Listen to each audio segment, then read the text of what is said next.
Dito pala ako ngayon nagpasyal sa bahay ng tropa ko. So titingnan natin yung mga tanim niyang pakwan kasi balak ko rin kasing magtanim ng pakwan at saka iba pang mga gulay. Ngayon kasi yung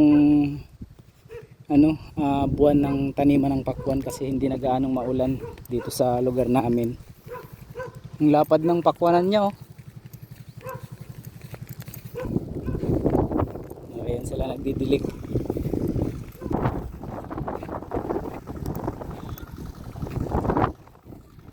Ba't ibang kulay ng tubig? Abuno yan, yan ang abuno. Ha? Abuno ba yan? Ay, yung pinandilig nyo, abuno. Akala ko yung clear lang na tubig. Hindi pala. Abuno yan. Ibig sabihin direct na pala, no? Abuno na pala yung dilig na. Ito na yung yung triple 14. Hindi rin basta ba. Ito na ba 'yon? Parang lang, parang halamang. Ibig sabihin yung pinandilig mo, no, may pala yan? May abuno. May abuno, no, diretso, no. Akala ko yung abuno na yung buo-buo pa na ilalagay mo, itatanim mo sa kanila. Meron din yan. Ililibing. Ay, meron din yan. Lalagyan pa yan. Pero wala pa siya ngayon. Bali dalawang session pala, no? Tapos yun, Ganun pala yung technique. waiting mo lang yung isa sa...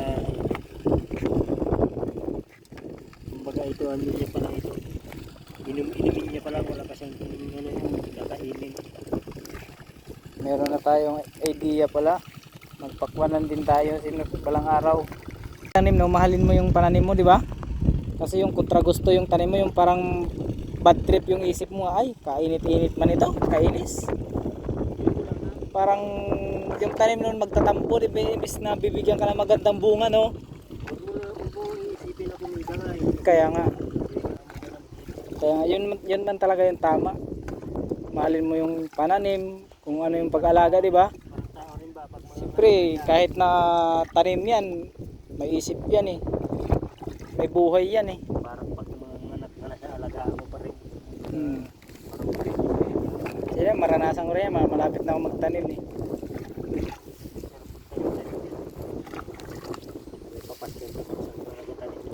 Yung iba kasi nagtatanim ng galit naman yung tinanim nila. Nag-garden na ng galit. Yun talaga yung yung talagang malupit na magtanim, no? Magtanim ng galit. Na baka kinagat na ng yung anak mo. Bulaklak agad? Magbulaklak na yun siya. Pabunga na yan? Hindi pa?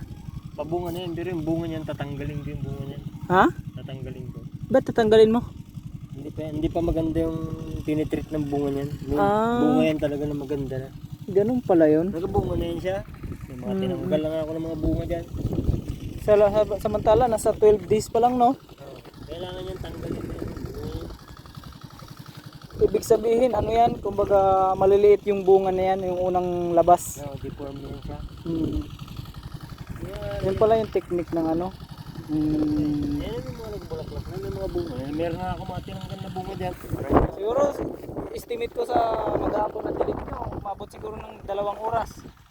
Maghapon? Oo. Saan na ba kayo banda? Tapos na yan dyan. Ito na lang. Yan na lang. Ang dalawang proseso din pala, no? Hanggang ilang days pa kayo magdilig nito?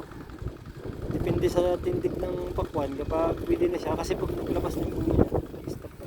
Ay, mag-stop na, no? Kasi ulan na yung bahala siguro, no? Yung mga hamog ba? Yung mga hamog. Ngayon talaga siya. Nakaka-inspire yung tanim ng tropa ko. Ang lapad ng ng taniman niya, nasa 5,000 pieces pala yung tinanim niyang pakwan.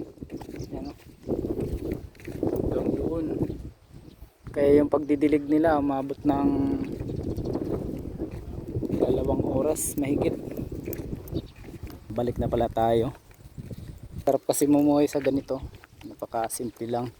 Sariwa yung hangin, yung tipong safe, napaka peaceful.